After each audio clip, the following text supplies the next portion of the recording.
Hi there, and welcome to a very special Sunday Girl. Today, for the first time in 3 years, I'm meeting up again with a great friend of mine. In fact, he's just reminded me that we know each other. Is it 30? 36 years, long after you were born. I meant to say long before you were born. Everyone, please welcome my dear friend, the author, Dr. Francis Xavier Carty.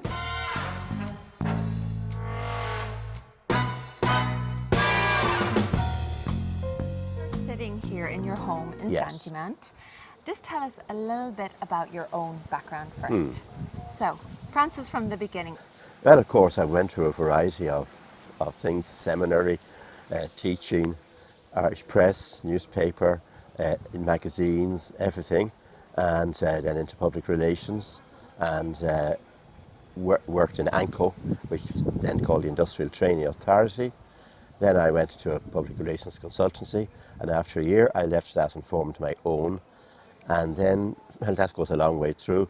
And in 1981, I went to DIT Rathmines for the then very recently established public relations course, but it was the first full-time public relations course in Ireland. And I then spent 20 years there, between originally in journalism, also teaching, but latterly, as the course developed, all of the time in public relations. Fastest introduction of an incredible life to date that Yeah. I've ever heard. Francis, we're actually here, guys. We're competing a little bit with the horse show in the RDS, which is just across the street. But hopefully our mics will win. But we will reduce the sound if there's any issue. So, Francis, your first book, you were working in public relations. Yes. You founded Able PR. Able Public Willing Relations. and Able, I think, was Willing the story and behind Able, that. yes. And then you wrote your first book. What age were you when you wrote your first book? The first book, well, the first full-length book, I'd done lots of newspaper articles and all of that sort of thing, but the first full-length book was in 1977, In Bloody Protest, The Tragedy of Patrick Pearse. Okay. Now, that caused a lot of attention, particularly the Republican, the IRA didn't like it because I was very critical of Pearse, and they threatened me. In fact, they left a note under my door to stop all of this. P. O'Neill Rooney, he was that was the name they used for when they wanted to kind of tell someone they didn't like them. It was signed P. O'Neill Rooney. But anyhow, thanks to their publicity, the book sold out very quickly. Yeah. So, what was your second book? My second book, my second full-length book, was in fact, Why I Said No to God. That was 1987. That was about my years in the seminary, and I did 7 years there. I entering in straight out of school at 17 years and 4 months. But in those days, many people, the vocations were just an incredible taste. The colleges couldn't even cope with the numbers, and that's why so many priests from the other counties are in the Diocese of Dublin, because in lots of those parishes in the diocese, they had their own diocesan seminary, and they hadn't room for anyone in their diocese who hadn't gone to the secondary school belonging to the diocese. So of course a whole lot of them then came up to Dublin, where Clonliffe had big numbers, massive numbers. In my school, from my year in Blackrock College, where I was at school, 17 joined up for the priesthood my year in 1958. 17 from a class of what? Well, there'd be nearly 100 between all the grades, between all the streams. But of my own immediate friends, I think all the birthday party friends all went off and joined up. How was that book received, Francis? Well, looking back now, they were all curious. I think it excited a lot of them, and they said sometimes naturally they didn't like some of the things I said. But I know certainly I'd long made my peace with them. And in fact, I say a thing about them, I'm still so involved, I nearly feel as if I'm still a member of their family, the number of Puritans, because they're very few, and that's all in old age now. And you were a member of the Holy Ghost, isn't Holy that right? Ghost congregation. Puritans, they call themselves Puritans now, which always was how they were known in America. Okay. But I went... And I suppose what you did in the time that you did it, what year was but Why I Say No to God published? 1987. And that would have been for somebody to kind of maybe break ranks in some Well, ways? no, because of what it was when I was young, it was nearly a thing you didn't talk about. Because it was back to the days when there were some students, people who left before ordination, families wouldn't receive them. Parts of the country where boys who left just went abroad. The family felt it was a disgrace of some sort Okay. to leave. Now, in my case, the family were doubly delighted. They were jumping up in the air and waving their arms. Thank heavens he's come home at last. What did your mum say when you joined Oh, again? she hated it, but she wouldn't let it on to me. She hated it. The day we went down to join up, I went down to join. They drove me down to the visiting Tipperary, and she was so upset that night coming back. She said to my father, well, she wants him to go back and bring me home immediately. You're only a young man, dear. You're only 17 years. And looking back now, you had an awful lot of life to think about and things to understand and maturity. But at that age, you just felt I was so absolutely certain. I didn't ask anyone's advice. I made my decision to join without telling anybody. And when you came to leave, I remember the priest who interviewed you as the exit interview.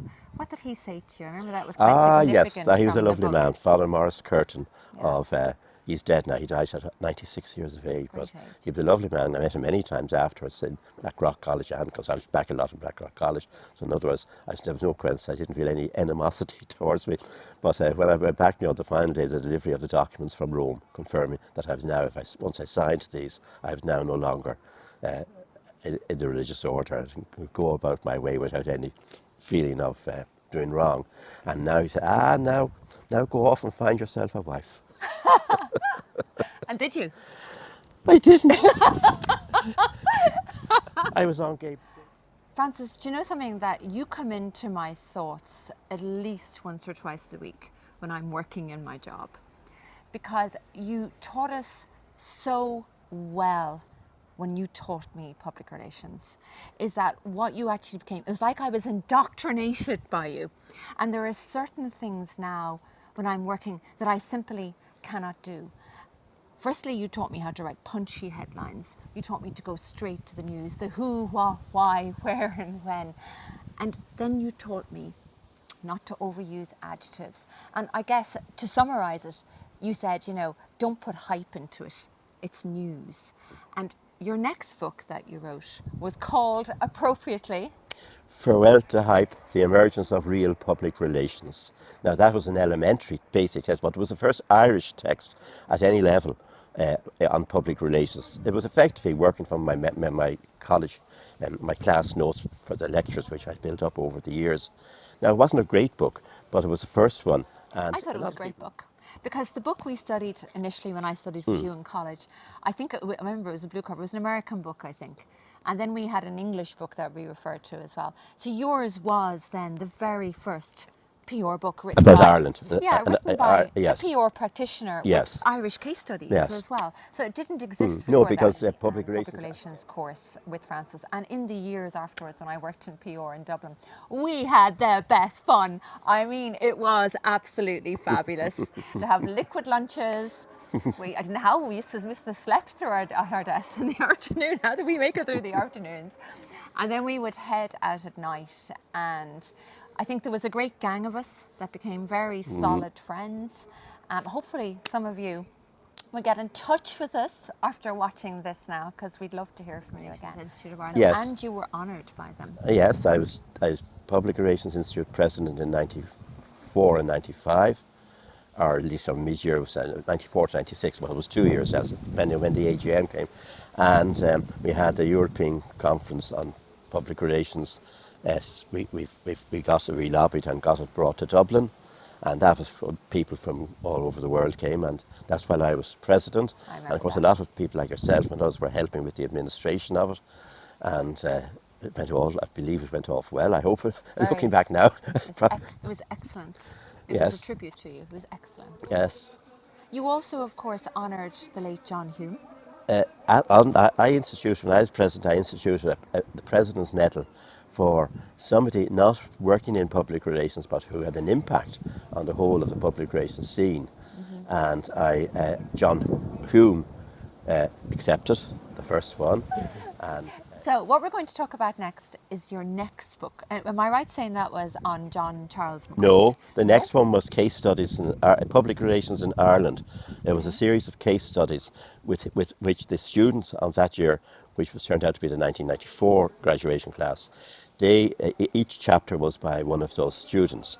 And I kind of worked with them and identified who'd be good people to interview. And I went with them to the interviews because obviously they wouldn't have been used to interviewing and that sort of thing. And I would come in and work with them, and they would write, and then I would do any editing that might be needed. So the book came out in 1995. Now, both of those books sold out all right, because again, they were the first ones on public relations. We'll get to your latest book in a moment, but you also wrote a book on John Charles Yes. McQuaid. And Yes. I know that I was very interested in that as well. Yes. Perhaps you'll tell, because he's, for our younger listeners, you may not be fully aware of who this gentleman was. Our older viewers will be very much aware, because he had a certain stark reputation. Yes. Was that deserved? But first of all, the book hold firm, Archbishop John Charles McQuaid and the Vatican Council in Dublin, how he implemented it, how he treated it, and I was studying the relationships between his priests and himself, particularly with reference to the Vatican Council, between the priests and himself and the laity, and the priests and the laity. But there's a three-way division. Current last book. We're not going to call it your current last book. last book. That's very Yes. dour. So we're going to call it your current last book. Yes. Even though, Francis, at this point, I know you 36 years. When I read this, I probably knew you about 32 years. When I read this book, to my shame in some respects, I learned much more about you as a person. Perhaps you're not the greatest communicator. In some respects, you communicate maybe better in writing than face to face, and that is the way our generation communicates, perhaps. Is that when we were growing up, I know we grew up slightly different generations, but that we didn't communicate our innermost thoughts to each other the way people rightly communicate nowadays. So I learned a lot about your life and about the inner you when I read Bruises, Baws and Bastards. And I since have been told that it wasn't politically correct to say the word bastards. And I should have the context. It was to show an expression of my innocence. It was that when I was a young boy, and I heard somebody, my mother always told, oh, God was lovely, he sent him a baby, wasn't that beautiful? And Mrs. So-and-so, wasn't it lovely? And that's what God sent him a baby. And then I heard some boys, I read somewhere the word bastard, but I said, what's bastard mean? And they said, oh, that's a child whose parents are not married.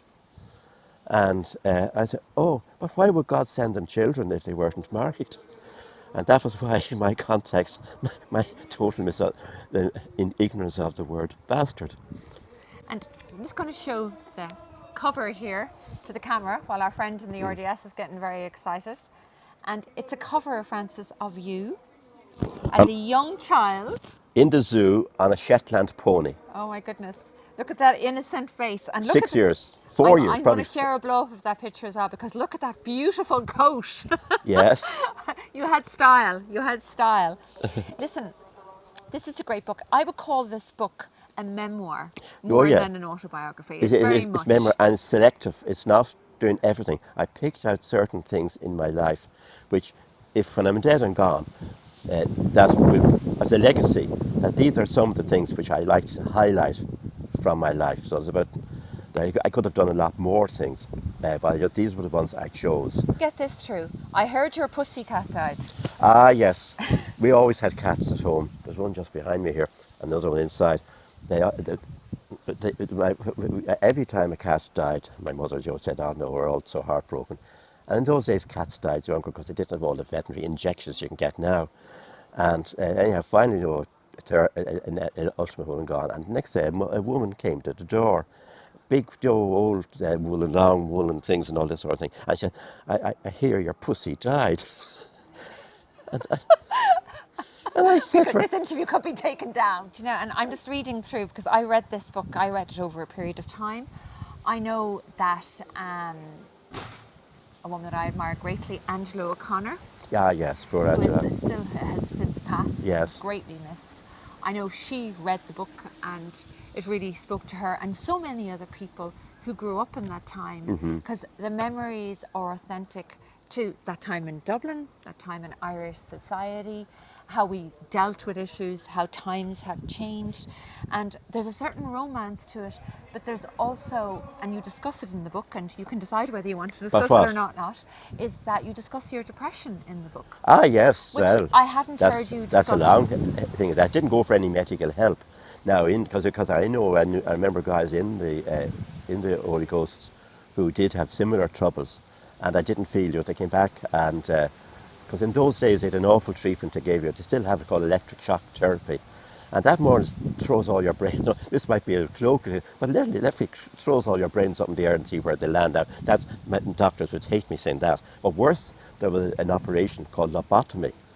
They'd cut a piece out of your front of your brain, some lobe out of your front of your brain, which might do away with all whatever memories it would take away. Now, But it destroyed people. I mean, the famous film that Jack Nicholson, One Flew Over the Cuckoo's Nest, that's yes. about lobotomy. Yeah. I know one of the Kennedy sisters That's right, was yes. lobotomized, and again, I it was ruined her terrified life, that I would, if I told and that anyone. was a treatment for depression. Yeah, then. but I was terrified if I told anybody else, anybody like medically. Oh God, I said, what will they do? I don't want to have it like that done to me. Okay, I want to talk a little bit more about your latest book, because it is still available. His other books are sadly out of print.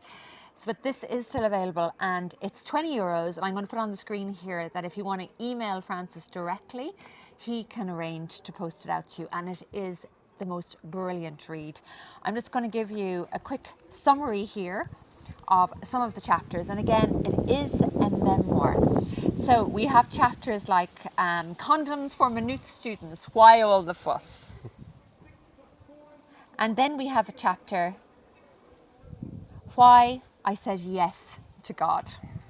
So we opened this interview with why I said no to God.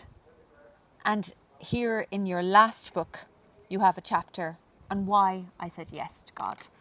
So Francis, tell us a little bit about that. Yes, I certainly remember very specifically that I made my peace with God again.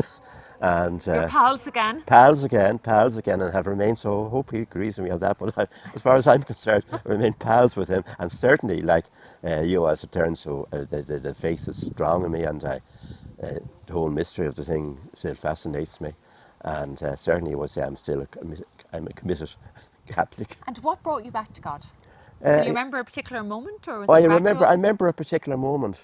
What was? I remember a particular moment. I always things happen on particular moments. Because obviously for several years I didn't go to Mass because I said I don't believe anymore. I'd be a hypocrite to go to Mass. And then and one day anyhow, I suddenly found myself, this is too dramatic to say this, as if I was compelled across the room. Now literally, they're like Satan throwing people around the place. But suddenly something clicked. And I said, hold on, yes, that's okay now. Francis, listen, you're actually a very, very humble person, in that I know there is so much more that you have done. You have done an incredible amount for your former students. I don't think you've ever been adequately thanked for that. In my own career, you put yourself out for me on many occasions. You delivered many clients to me in my early years. You're always incredibly supportive of me, so I thank you for that. So all that remains for me to say is thank you, Francis, for being my guest on this week's And Sunday wait a second. I must turn around to say you and thank you, Orla, for doing all of this. And I don't recognise myself in some of the compliments you've paid to me there. But my mother always said, if you're on television, be nice and smile and say thank you to the interviewer. So thank you, Orla. You're welcome, Francis. We're going off now for a pint in Sandyman.